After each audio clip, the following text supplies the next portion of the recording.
Gracias. Tiene la palabra asambleísta María Cristina Cronfle.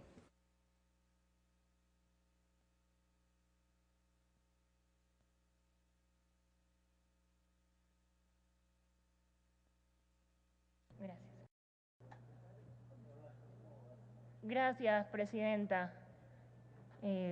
Un saludo a todos los compañeros asambleístas, a todo el pueblo ecuatoriano que nos sigue a través de la página web y los medios de comunicación. En primer lugar, quiero decir una reflexión, y es que la discapacidad no nos limita. Por lo tanto, nadie tiene derecho a limitarnos.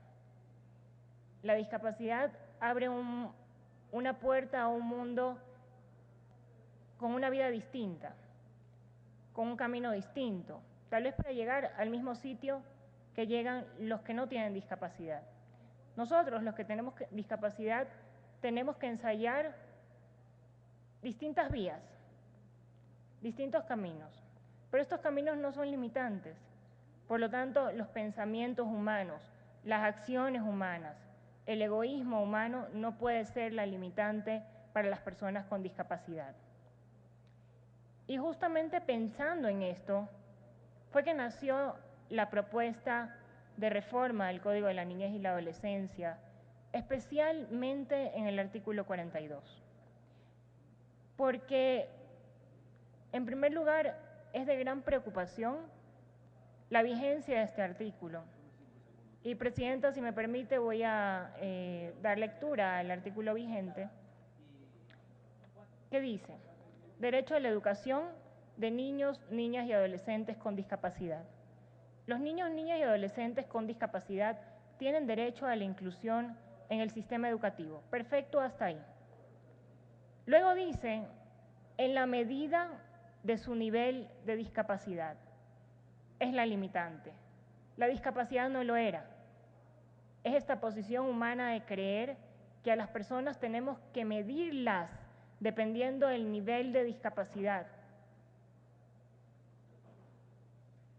Tenemos seres maravillosos con discapacidad que nos han demostrado tener más capacidad que nosotros. Múltiples. Tenemos personas con discapacidad con talentos enormes, con potencialidades extraordinarias. Por lo tanto, es egoísta esta posición del artículo 42 de decir que en la medida de su nivel de discapacidad, entonces ahí sí se pueden incluir.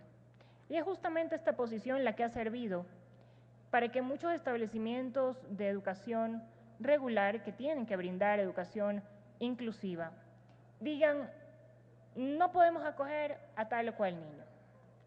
Y sí, está vigente la Constitución, está vigente la Ley Orgánica de Discapacidades, pero sigue vigente esta excusa.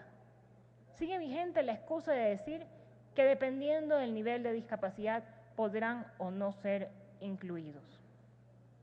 Y justamente esto lo que dio pauta también, compañeros, a que muchos establecimientos les digan a los padres, muy bien, acogemos a su hijo, lo incluimos en educación, pero usted tiene que pagar las rampas. Usted tiene que pagar la accesibilidad para que su hijo pueda circular libremente en el colegio, en la escuela, en la universidad.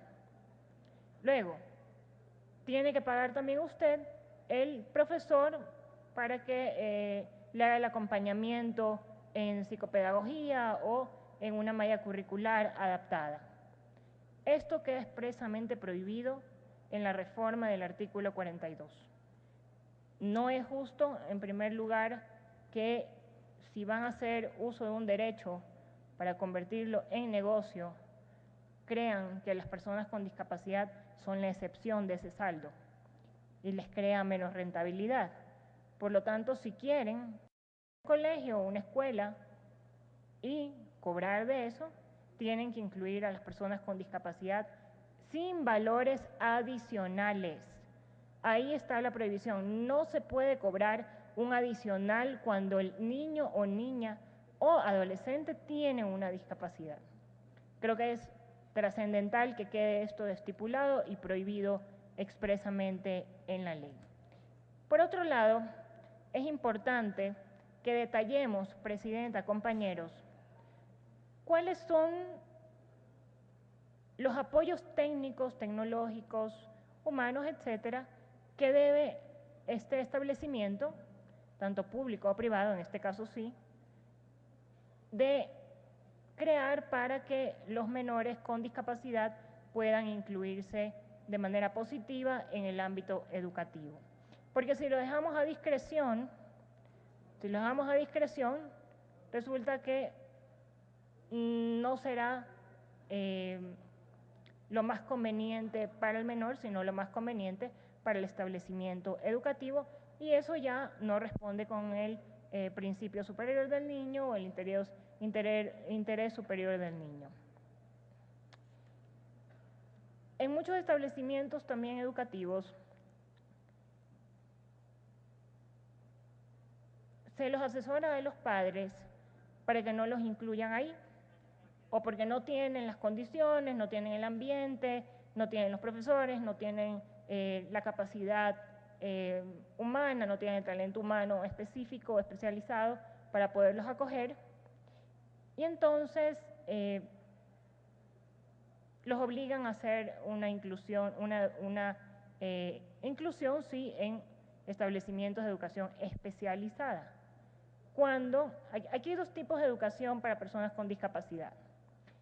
La educación inclusiva, que son en ambientes regulares, con niños sin discapacidad también, y la educación especial o especializada, que es un ambiente estrictamente de personas con discapacidad.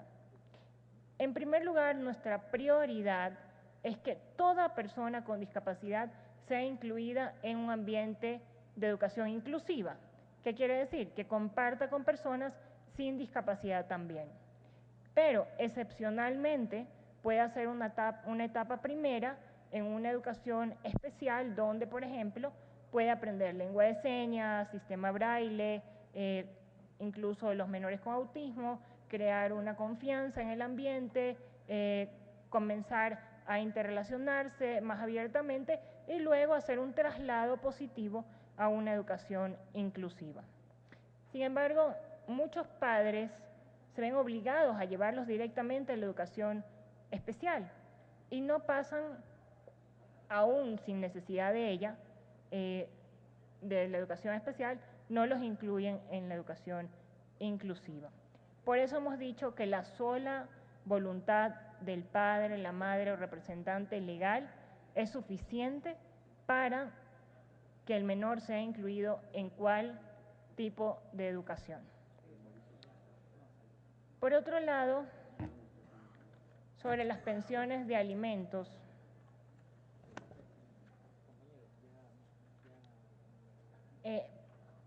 yo propuse de la ley número 00, publicada en el registro oficial, suplemento 643, propuse el artículo 5 como reforma, pero sí quiero insistir, Sobeida, si me estás escuchando, me gustaría insistir en que el término aún es incorrecto, porque dice siempre y cuando no se encuentren discapacitados. Conocemos perfectamente que la terminología no es la correcta, es persona con discapacidad la definición correcta sobre nosotros, y es que aquí tenemos que entender que no es solamente una palabra. En esto se engloba el marco conceptual de lo que luego vamos a proyectar en el mensaje social sobre las personas con discapacidad. Es decir, si anteponemos la condición de persona, estamos dando un carácter humano a esta discapacidad. Y si solamente lo dejamos como discapacitado, estamos obviando a lo que es trascendental, que es la condición de persona. Tiene un minuto, asambleísta. Gracias, presidenta. En el tema de la pensión de alimentos, creo que esto debió haberse puesto hace mucho tiempo. Las necesidades de un menor con discapacidad nunca son las mismas que un menor sin discapacidad, y lo pueden conocer miles de padres que tienen hijos con discapacidad. Nunca será, en primer lugar, la vida nunca será igual, las condiciones no serán iguales y los gastos, sobre todo, no serán iguales. Por lo tanto, el observar las necesidades particulares del niño con discapacidad, sus gastos mensuales, en estricto apego a su discapacidad, son elementales. Yo había propuesto, aparte de eso, y sí me gustaría insistir, Sobeida, en un porcentaje adicional. Tal vez no es el 10 como lo había propuesto yo, pero a lo mejor podemos llegar a un acuerdo sobre un porcentaje adicional de la tabla de pensión fijada al niño con discapacidad, una vez ya establecida incluso la necesidad a partir de la discapacidad, porque siempre hay contingencias, que no son contingencias que están incluidas en el gasto mensual, sino que son contingencias producto de la discapacidad. Por otro lado, Presidenta, a usted y a todos los miembros de la Comisión de los Derechos Colectivos, Sobeida, también debo agradecer porque fue aprobado unánimemente este informe para primer debate, y esto da muestras claras de que hay un interés profundo de igualar las condiciones de las personas con discapacidad y sobre todo una preocupación constante de poner sobre la mesa y sobre el debate el tema de la discapacidad, que aún, por supuesto, nos falta mucho. Gracias, Presidenta.